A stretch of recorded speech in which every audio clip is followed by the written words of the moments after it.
It's October and I'm doubling down on my pumpkin recipes. Today we're going to be making pumpkin spice scones with a delicious maple cream cheese glaze that's going to be so good you're not going to need to go to Starbucks for your pumpkin scone fix. Alright, so the first thing we're going to do is get all of our dry ingredients in a bowl. So we're going to start with our flour,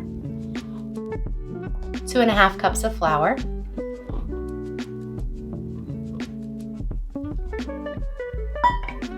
Next I'm going to do a 1/2 cup of coconut sugar, a tablespoon of cinnamon,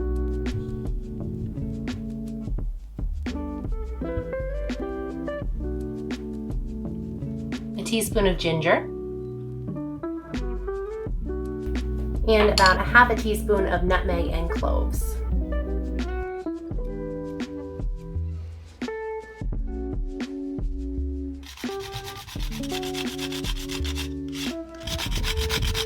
Now we're going to put in 1 tablespoon of baking powder.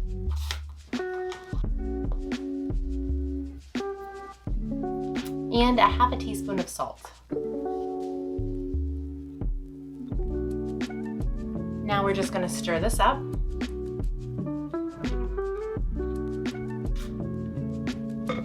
All right, and then we're going to put this off to the side, and I am going to grate my butter now. I'm going to do this just like I would a pie crust. You want to have a nice cold stick of butter, and we're just going to grate it up on our box grater.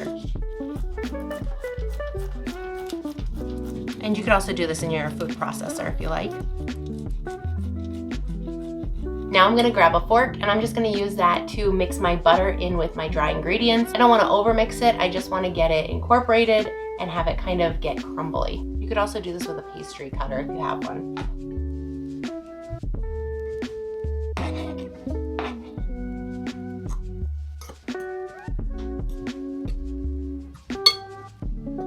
And that's pretty good.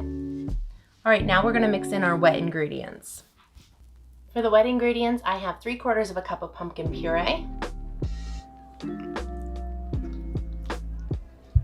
a 1/2 cup of milk, and a good splash of vanilla. Now I'm just going to mix this together until it's well incorporated. This dough smells so good. Those spices are just so reminiscent of fall, and it's going to be so yummy.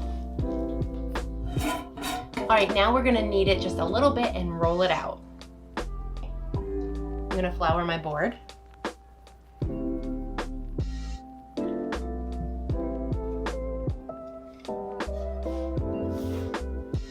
So we want to make sure that the dough comes together without being overworked. So I'm just going to knead it just a few times.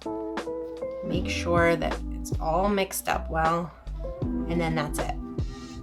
And we're just going to pat it out into, an 8 or 9 inch circle.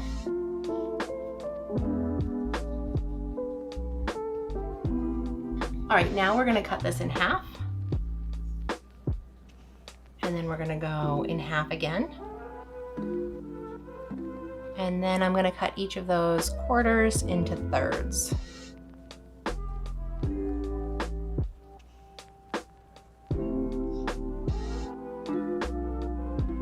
Perfect.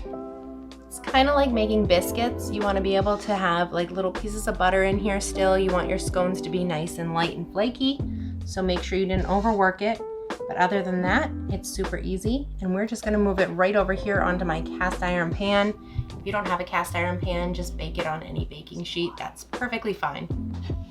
So we're just gonna make sure there's a little bit of space between each one so that they bake evenly and they bake all around the edges. All right, that's it. We're gonna put them in a 425-degree oven for about 15 minutes.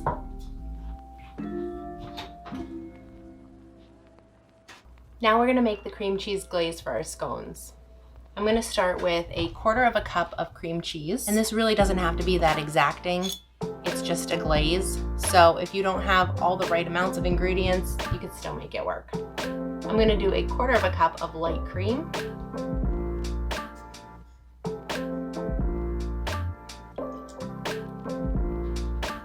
and a 1/4 cup of pure maple syrup. Now I'm just going to use my immersion blender to blend it all up.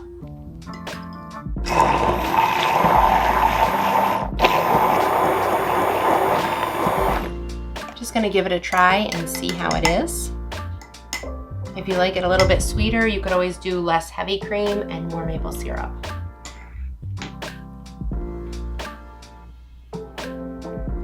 That's pretty good. All right, so our scones are out of the oven, and I'm just gonna take them from our cast iron pan over here and put them on our serving platter.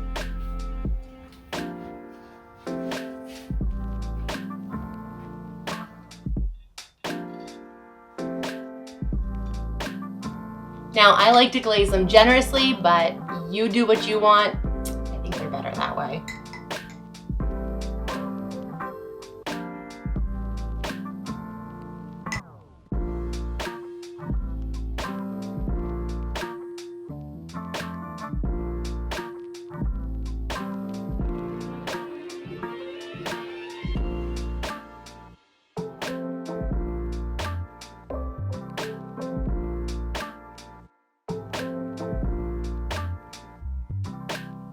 All right, so now for just a little something extra, I'm gonna top it with a little bit of freshly grated nutmeg.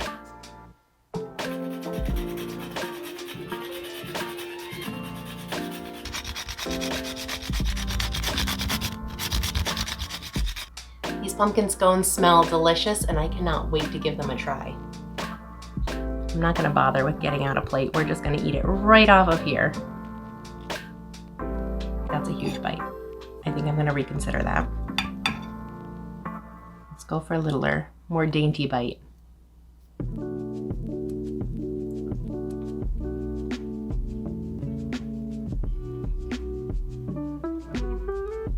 Those pumpkin spices are so yummy in there. And that little bit of nutmeg on the top just makes it. These are absolutely delicious. I love that they're not overly sweet.